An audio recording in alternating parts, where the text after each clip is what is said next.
C'est le vaisseau spatial le plus grand, le plus lourd et le plus compliqué que la Chine ait jamais essayé de fabriquer. Sa construction a commencé en avril 2021, lorsque le module central a été envoyé sur une orbite prédéfinie depuis le port spatial de Wenchang, dans la province de Hainan, dans le sud de la Chine. Il s'agit d'une avancée majeure dans la phase de vérification technologique du projet, qui comprend 6 lancements prévus.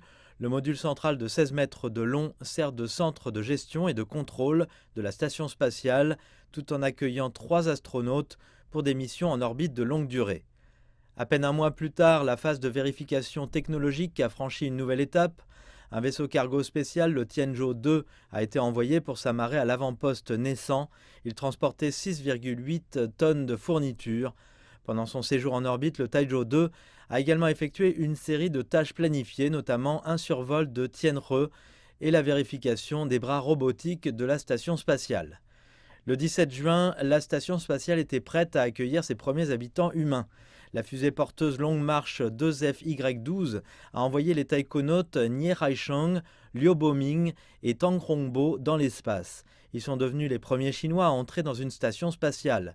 Leur principale tâche consistait à installer des équipements, notamment pour la vie quotidienne, la restauration et l'hygiène, afin de jeter les bases d'une résidence à long terme en orbite. En outre, les astronautes ont vérifié les systèmes de recyclage de l'oxygène et de l'eau dans la station spatiale. L'une de leurs tâches les plus importantes a été le lancement des activités extravéhiculaires. Pendant leur bref séjour, ils ont effectué 2 sorties dans l'espace tout en testant avec succès les combinaisons spatiales extravéhiculaires, ainsi que la coordination entre les taïkonautes et le système de bras robotique de Tianhe. Le 20 septembre, la Chine a envoyé un autre vaisseau cargo, le Tianzhou 3. Ce vaisseau spatial avancé transportait environ 6 tonnes de biens emballés dans plus de 200 sacs. La cargaison comprenait de la nourriture, de l'eau et une combinaison spatiale supplémentaire.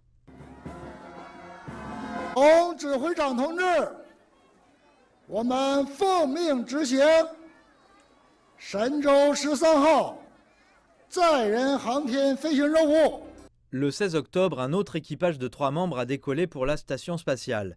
L'équipe Shenzhou 13 était composée de Zhai Zhegang, Ye Guangfu et Wang Yaping.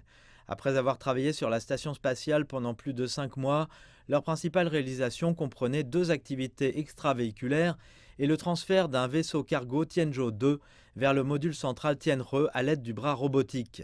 En outre, ils ont également procédé à une vérification plus poussée des technologies de maintien de la vie et à une évaluation de la compatibilité de tous les systèmes en vue d'une future participation humaine à long terme et de l'achèvement de la station spatiale. Le concepteur en chef du programme spatial chinois Zhou Jianping a déclaré précédemment qu'à partir du mois de mai, la station spatiale chinoise Tiangong entrera dans une nouvelle étape de sa période de construction en orbite. Le pays assistera également à plus de 50 lancements spatiaux cette année, envoyant un total de 6 taïkonautes sur Tiangong.